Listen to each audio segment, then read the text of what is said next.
സഭ ബഹിഷ്കരിക്കുന്നത്. ഇത്രയും അടിയന്തര പ്രാധാന്യമുള്ള വിഷയമാണ്. എന്തുകൊണ്ടൊരു അടിയന്തര പ്രമേയം സഭയിൽ കൊണ്ടുവരുന്നത്? അല്ല, അടിയന്തര പ്രമേയം ഇത് ചർച്ച ചെയ്താണല്ലോ. അടിയന്തര പ്രമേയമല്ലല്ലോ. ഞങ്ങൾ പറഞ്ഞിരിക്കുന്നത് മന്ത്രി വാസവൻ രാജിവെക്കണം, SITയുടെ മീതെ മുഖ്യമന്ത്രിയുടെ ഓഫീസിന്റെ സമ്മർദ്ദം അവസാനിപ്പിക്കണം. അത് സമ്മർദ്ദം കൂടിക്കൊണ്ടിരിക്കുകയാണ്. SITയുടെ അന്വേഷണം വഴിയിലാവുകയാണ്. മന്ത്രി രാജിവെക്കുന്നില്ല. ഞങ്ങളുടെ ഡിമാൻഡ് അതാണ്. അത് ചർച്ച ചെയ്ത തീരുന്നല്ലോ. ഞങ്ങളുടെ ആ ഡിമാൻഡ് അംഗീകരിക്കണമെന്നാണ് ഞങ്ങൾ ആവശ്യപ്പെട്ടിരിക്കുന്നത്. മുഖ്യമന്ത്രി പറഞ്ഞത് ഈ ഹൈക്കോടതി നേരിട്ടുള്ള മേൽനോട്ടം നടത്തുന്ന അന്വേഷണമാണ് SITയുടേത്. ഇത് സർക്കാർ റോളില്ല. അതുകൊണ്ട് നിങ്ങൾ ചെയ്ത സമരം ഹൈക്കോടതി. അങ്ങനെ ഞാൻ ചോദിക്കട്ടെ, ശബരിമലയിലെ തന്ത്രിയെ അറസ്റ്റ് ചെയ്തപ്പോ CPM ഹാൻഡിലുകളെല്ലാം കരുത്തനായ മുഖ്യമന്ത്രി തന്ത്രിയെ വരെ അറസ്റ്റ് ചെയ്തു എന്ന് CPM നേതാക്കളൊക്കെ അവകാശപ്പെട്ടല്ലോ.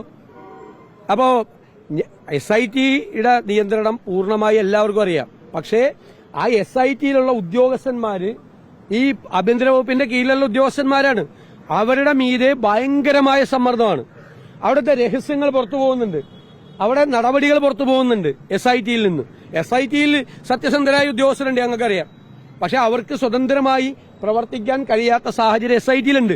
ഞങ്ങളുടെ ഒറ്റ ചോദ്യം, 90 ദിവസമായിട്ട് ഒരു പ്രാഥമികമായ കുറ്റപത്രം പോലും എന്തുകൊണ്ട് സമർപ്പിച്ചില്ല? ഒരു പ്രൈമറി ചാർജ് ഷീറ്റ് സമർപ്പിച്ച ഈ ജാമ്യം കിട്ടില്ലായിരുന്നു. അപ്പൊ ഹൈക്കോടതിയും സുപ്രീം കോടതിയും ജാമ്യം നിഷേധിച്ച ഒരു കേസിൽ അത്ര ഗൌരവമാണല്ലോ. സുപ്രീം കോടതി എന്താ പറഞ്ഞത്? അയ്യപ്പന്റെ സ്വർണം കെട്ടിട്ട് ഇവിടെ ജാമ്യത്തിന് വരുന്നെന്നാണ് സുപ്രീം കോടതി ചോദിച്ചത്. അത്രയും സുപ്രധാനമായ ഒരു കേസിൽ സ്റ്റാറ്റ്യൂട്ടറി ജാമ്യം കിട്ടി ഇവര് പുറത്തിറക്കാൻ ആരാ പറഞ്ഞത്? ഹൈക്കോടതി തന്നെ പറഞ്ഞിട്ടുണ്ടല്ലോ.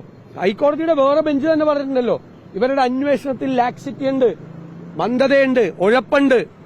ഈ ജനങ്ങൾ വിമർശിക്കും. കാരണം സ്റ്റാറ്റ്യൂട്ടറി ജാമ്യം കിട്ടി ഇവർ പുറത്തിറങ്ങുന്ന സാഹചര്യത്തെ ജനങ്ങൾ സംശയത്തോടുകൂടി നോക്കിക്കാണും എന്ന് പറഞ്ഞത് ഞങ്ങൾ മാത്രമാണോ? ഹൈക്കോടതിയും പറഞ്ഞിട്ടുണ്ട്. ഹൈക്കോടതി പറഞ്ഞ വാചകമാണ്.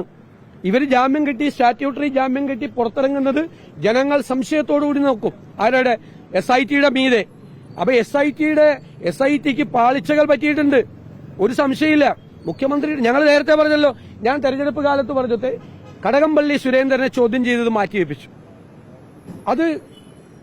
അത് തെരഞ്ഞെടുപ്പ് കഴിഞ്ഞപ്പോ പറഞ്ഞല്ലോ ഒരു മന്ദതയുണ്ടായി. ഡേറ്റ് വെച്ചിട്ട് ഹൈക്കോടതി പറഞ്ഞു ഒരു മന്ദത, ഒന്നും ചെയ്തില്ല, കുറച്ചു ദിവസം ഒന്നും.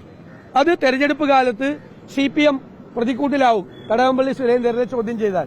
അതുകൊണ്ട് തെരഞ്ഞെടുപ്പ് കഴിയുന്നതുവരെ സൌകര്യത്തിന് മാറ്റിവെച്ചു. ഇതാണ് ചെയ്തുകൊണ്ടിരിക്കുന്നത്. അതൊരു സിംഗിൾ ബെഞ്ച് ഒരു ജാമ്യാപേക്ഷയിൽ ആണല്ല, സിംഗിൾ ഹൈക്കോടതിയല്ലേ. പക്ഷേ ഡിവിഷൻ ബെഞ്ച് അതല്ലല്ലോ. അല്ലല്ല, ഡിവിഷൻ ബെഞ്ച് എപ്പോഴാണ് പറഞ്ഞിരിക്കുന്നത്? ഡിവിഷൻ ബെഞ്ച് എപ്പോഴാണ് പറഞ്ഞത്? അത് കഴിഞ്ഞിട്ടല്ലേ ഈ സംഭവങ്ങൾ. അന്ന് ഞങ്ങൾ ആരെങ്കിലും ഡിവിഷൻ ബെഞ്ച് പറഞ്ഞ കാലത്ത് ഞങ്ങൾ ആരെങ്കിലും SITയെ വിമർശിച്ചോ? നിങ്ങൾ എടുത്തെടുത്ത ചോദ്യത്തിന് ഞാൻ പറഞ്ഞാണ് ഇപ്പോഴും ഞങ്ങൾക്ക് വിശ്വാസം ഉണ്ടെന്നാണെന്ന് പറഞ്ഞു. SITയിൽ വിശ്വാസമുണ്ട്, അവർ സത്യമായി കാര്യങ്ങൾ ചെയ്യും. ചെയ്തില്ലെങ്കിൽ നമുക്ക് അപ്പം നോക്കാം, അപ്പം പറയാമെന്നാണ്. നിങ്ങളൊരു 5 പ്രാവശ്യമെങ്കിലും എന്നോട് ചോദിച്ചിട്ടുണ്ട്. തിരുവനന്തപുരത്തെ മാധ്യമ പ്രവർത്തകർ SITയിൽ അവിശ്വാസം. ഞങ്ങൾ പറയും SITയിൽ അവിശ്വാസമില്ല, ഹൈക്കോടതി നിയന്ത്രണത്തിലാണ് SITയുടെ അന്വേഷണം വഴിതെറ്റിയാൽ ഞങ്ങൾ അന്ന് പറയാമെന്ന് പറയും. ഇപ്പൊ വഴിതെറ്റി സ്റ്റാറ്റ്യൂട്ടറി ജാമ്യം കിട്ടി. ഇപ്പൊ ഉണ്ണികൃഷ്ണൻ പോറ്റി വരെ പുറത്തിറങ്ങുവാണ്. അപ്പൊ വഴിതെറ്റിയില്ലേ? എന്തുകൊണ്ടാണ് കുറ്റപത്രം, പ്രാഥമിക കുറ്റപത്രം SIT കൊടുക്കാത്തത്? അത് ഗൌരവമുള്ള കാര്യമല്ലേ?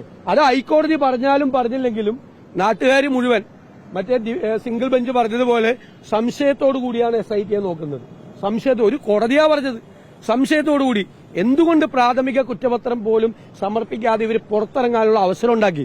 ആ ചോദ്യത്തിന് മറുപടി പറഞ്ഞാൽ മതിയാവും.